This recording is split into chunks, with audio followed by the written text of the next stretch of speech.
on va passer à la démo tout de suite avec Nicolas Trussello, chargé d'affaires toiture Unilin Insulation. Salut Nicolas.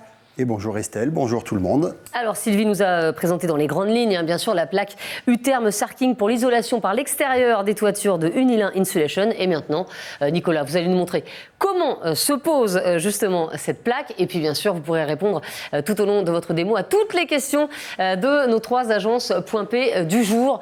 Ils vont écoutez, vous déranger pendant votre démo, mais c'est pas grave, ils sont très sympas, vous verrez. Je suis là pour ça, impeccable. Bon, donc oui, effectivement, aujourd'hui, je vais vous présenter la pose du sarking. Donc le sarking, c'est tout simplement l'ITE de la toiture en pente. Donc c'est l'isolation thermique par l'extérieur. C'est un procédé qui s'utilise tant sur le marché du neuf qu'en rénovation. Voilà. Chez Unilin, on utilise essentiellement du polyuréthane parce que c'est un des meilleurs isolants thermiques. Avec 13 cm, on obtient une résistance thermique de 6. Et également, c'est un produit qui est extrêmement léger, donc on n'a pas de surcharge de la charpente. Voilà. D'accord. Sur la maquette ici, la première partie que je vais vous présenter ici, c'est la pose de U-Therm Sarking K Anti-Slide. Donc c'est un produit avec un produit antidérapant qu'on a développé avec et pour les charpentiers du club Unilin, qui avait une demande en termes de qui avait des demandes par rapport à la sécurité sur chantier et en simplicité de pose. Donc, qu'est-ce qu'on a fait? On leur a développé une plaque antidérapante. D'accord. Donc, pour pas glisser. Souvent en montagne, on a des toits qui sont très pentus. Donc, voilà. Donc, sur une pose en climat de montagne, pour du sarking, on a besoin de plusieurs choses. Déjà, c'est un support continu qui est obligatoire, sur lequel on va venir appliquer un pare-vapeur. D'accord? Et tout simplement, par-dessus ces produits-là, on vient appliquer les plaques de polyuréthane. Oui. Voilà, avec leur revêtement antidérapant. C'est comme un jeu de construction en fait. C'est exactement ça. Donc je pose ma première plaque, je vais jusqu'au bout de la toiture, je coupe la première plaque et je redémarre avec la chute, tout simplement. Ça me permet de croiser les joints. Voilà, ainsi de suite. Ah oui, c'est tout simple. C'est vraiment tout simple, c'est vraiment un jeu de construction. Et donc, pour vous faire voir que le procédé, l'antidérapant, fonctionne, ici on est sur un toit qui est à 60%, donc c'est rarement quand même le cas. Mais voilà, donc là je peux monter sans aucun problème pour venir poser les plaques suivantes. Ah oui, incroyable. Voilà, que j'emboîte, et ainsi de suite, jusqu'au fêtage. Et ça peut aller sur tous les types de chantiers? Ça va sur tous les types de chantiers. D'accord. Voilà. Donc, une fois que ces plaques sont en place, je viens mettre ce qu'on appelle des chanlattes. En fait, pour fixer les plaques, pour les fixer aux chevrons qui sont dessous, qui sont le support. Hop. Donc, tout simplement, ces chanlattes que je viens visser et je viens prendre mon panneau de polyuréthane en sandwich. Question de l'agence de Tarbes, on vous écoute. Quelle longueur de vis faut prévoir? Alors, les longueurs des vis, c'est assez simple. Il vous faut prévoir l'épaisseur de la chanlatte, auquel vous ajoutez l'épaisseur de l'isolant. Il ne faut pas oublier, dans le cas du climat de montagne, on a dit qu'on était sur un support continu. Donc, l'épaisseur du support, auquel on rajoute 6 cm. En gros, il faut que la vis... C'est une aiguille à tricoter, quoi. Morte de 6 cm. Ça peut aller loin, effectivement. Après, je rejoins ce qu'on disait tout à l'heure, l'avantage R26, 13 cm. Voilà. Ouais, ce sera mal. Donc le vissage. Donc voilà, tout simplement. Oui. Alors, pour les longueurs des vis, on a le service technique d'Unilin qui est là pour accompagner les artisans en termes de longueur et également de dimensionnement, puisqu'en fonction des charges climatiques qu'on va avoir, le poids de la neige, en fonction du poids de la neige, en fonction de différents éléments, on peut avoir des vis différentes aussi. Là, le service technique est là pour accompagner les artisans sur le choix de la meilleure solution. Voilà. Tac, voilà, tout simplement. Je viens. Hop. Là. Et ainsi de suite.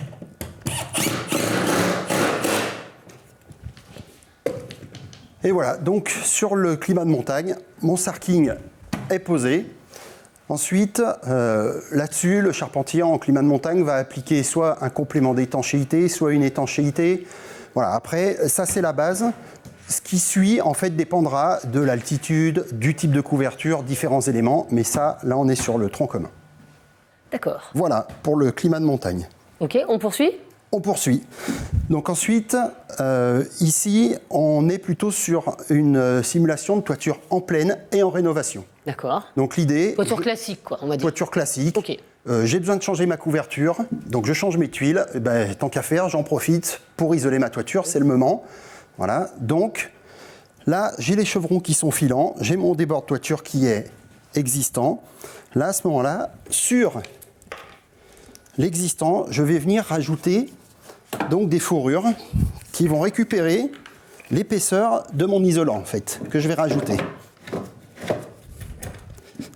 Voilà, donc les fourrures. Voilà, j'en mets à l'aplomb de chaque chevron. La petite astuce, c'est pour éviter d'avoir des débords de toiture trop importants. Vous pouvez tout à fait, les chevrons existants, leur faire une coupe de niveau. Comme on peut le voir ici. Donc, comme ça, on réduit la hauteur des bandeaux de rive. D'accord. Tout simplement. Donc, une fois que j'ai mis mes fourrures, je viens mettre ma butée en bas de pente, contre laquelle va venir reposer mon isolant, mon sarking.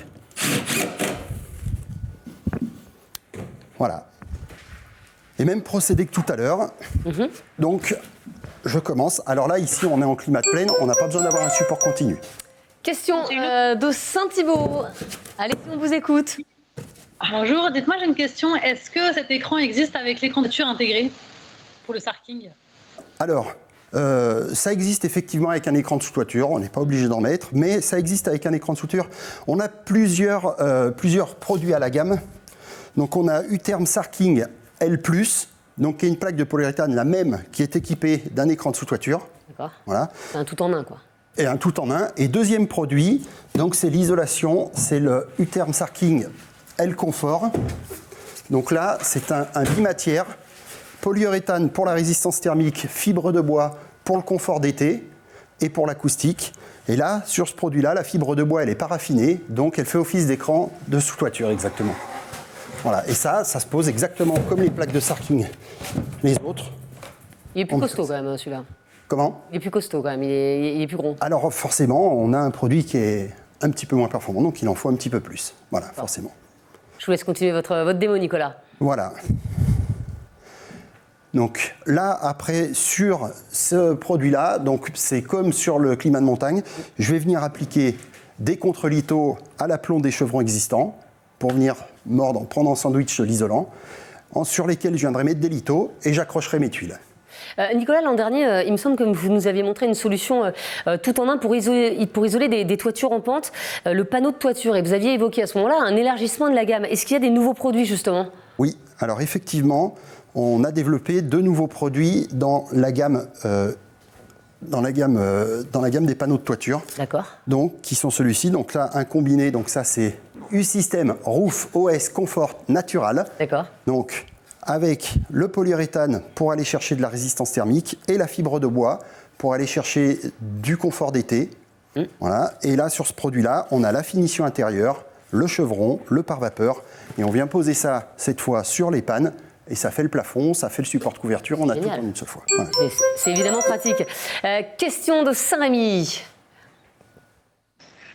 Oui, je voudrais savoir si entre les lambourdes, est-ce qu'on peut rajouter une isolation supplémentaire? Alors oui, tout à fait. Là aussi, le service technique est là pour vous accompagner du Nilin. Donc on le voit ici, si j'ai un isolant existant déjà dans la retombée de mes chevrons, je ne suis pas obligé de l'enlever. La seule chose, c'est qu'il y a un risque de point de rosée, en fait, quand on combine les isolants. Donc là, le service technique du Nilin est là pour vous accompagner. On recrée l'existant, on met nos produits dessus, et comme ça, on peut vous orienter. Mais ça ne pose pas de problème. Dans la majorité des cas, aujourd'hui, ça ne pose pas de problème.